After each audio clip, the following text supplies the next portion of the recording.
Hey guys, it's me, Mario. I forgot the music. Silly me. Today we're going to continue Amictus, the Bug Queen. Chapter 9, Mother's Love.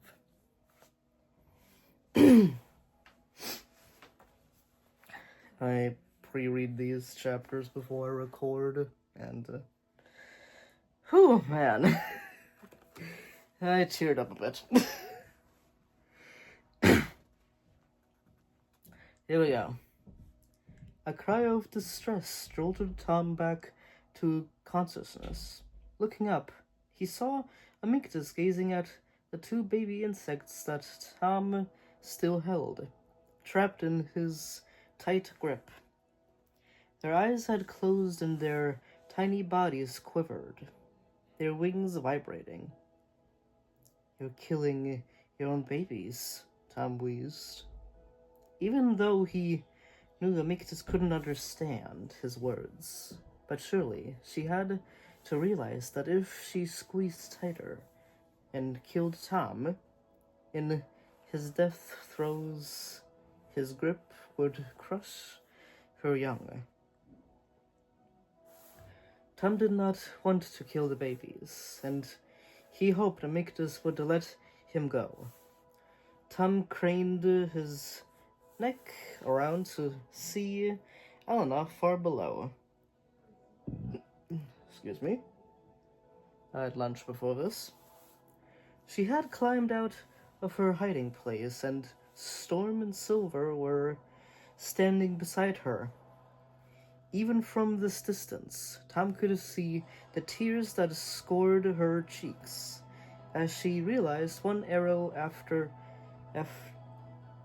as she released one arrow after another, their points bouncing off Amictus's armored body. All hope was lost. Then Tom heard Amictus keen with pain. He felt the wind sweeping through his hair as he suddenly descended and with a jolt he realized that the beast had fallen to her knees. Her head leaned back and her eyes were squeezed shut. Tom felt her chest heaving. Tom felt her chest heaving with breath. It was as if she was fighting something inside her. The green poison in her claw pulsated, sometimes fading, sometimes getting stronger. "Elena," Tom called down to his friend, struggling to get the words out. Amictus is fighting Velmel's magic." Tom understood that the beast didn't want to kill her own kin. The only way to avoid their deaths is to force Velmel's poison out of her and release her grip on me, Tom thought. He could see that the battle raging inside Amictus was a fierce one. Velmel's enchantment was strong. As the beast's hooked claw pulsated, Tom noticed a barb sticking out of the beast's skin. It looked like a thorn from the fruit that Amictus had been tearing apart earlier. "Can I help?" Tom thought.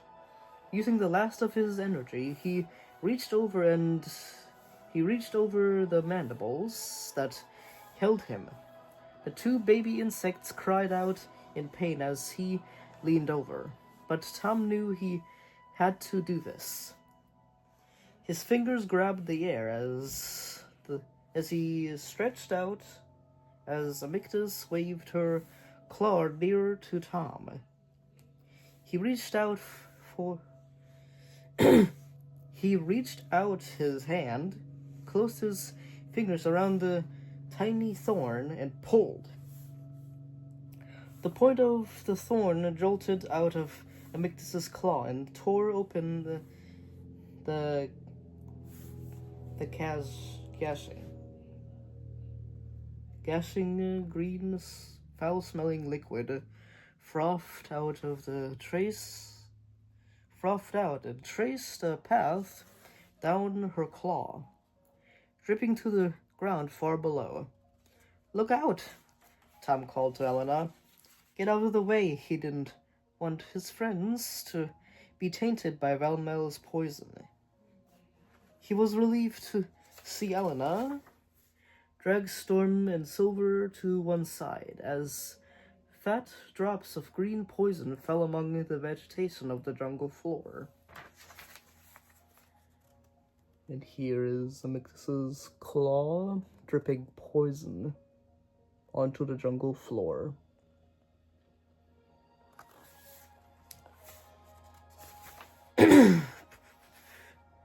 Burning holes in the ground and sending up thin trails of smoke. Tom looked into Amictus's face. Her eyes blinked slowly in surprise as Tom felt her breathing calm. Slowly, she released her grip on Tom, and he, in turn, released the baby insects. She bent down gently, placing Tom on the ground so that he was able to walk free. His legs trembled beneath him as fresh air filled his lungs. Elena ran over and threw her arms around Tom, burying her face in his shoulder. "You're alive," he heard her muffled voice say. "Yes," he said. "And Amictus is free, too." Above them, Amictus tenderly held out her claws to her babies, and they floated in the air before her, giving small cries of pleasure. "Do you know what this means?" Tom asked, his friend, as Storm came to snuffle his nose against Tom's hand. "What?" Elena asked. Tom bent to retrieve his shield from the jungle floor, where the insects had dropped it. He dusted it off and heaved it onto his shoulder. What? "If Amictus can fight off Valmel's magic, then Freya can do the same," he said, feeling his throat tighten with emotion. "And she will, Helena. My mother will be free as well. My mother will free herself as well."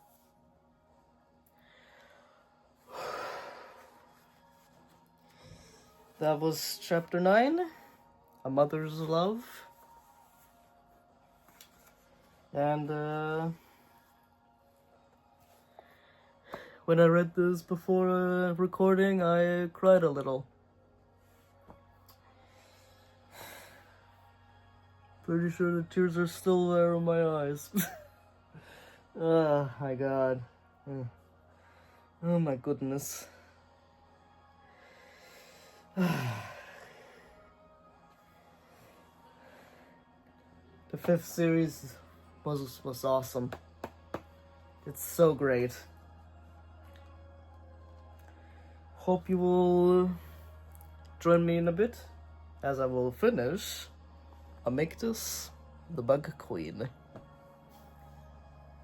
Chapter 10, New Realms. Oh my goodness.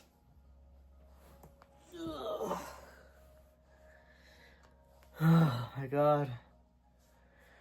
I love Beast Quest so much. It's so good. Oh my goodness.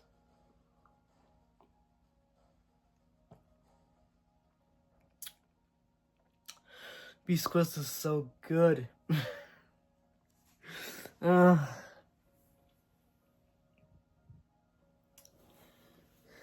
has moments in there that makes me wonder Is this book series real for kids?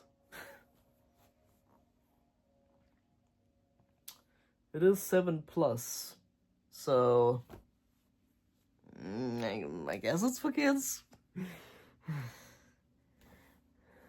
Ghostwriters did an amazing job on the Series 5.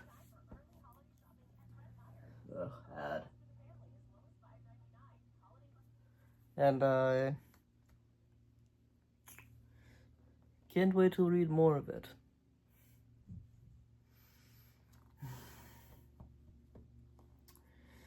Well, that's all for me today. Hope you guys like, subscribe, hit the bell if you guys are interested in more Beast Quest videos. We are almost at 100 subscribers. Yay! What is it like? Let me check-a-roo. Let me do a check.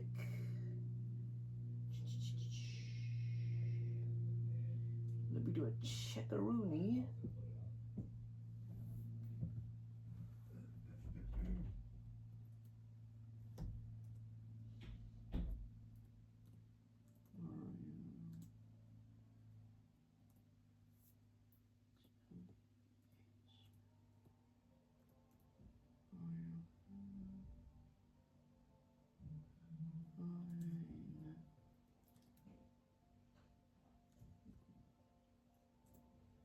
The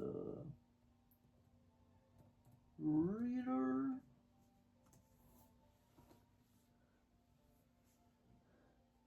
Yeah. 191 subscribers. Almost there. Almost to 200. Yay. Little celebration, maybe. I don't know what to do. Thank you guys for subscribing, and I hope to see you in the next video.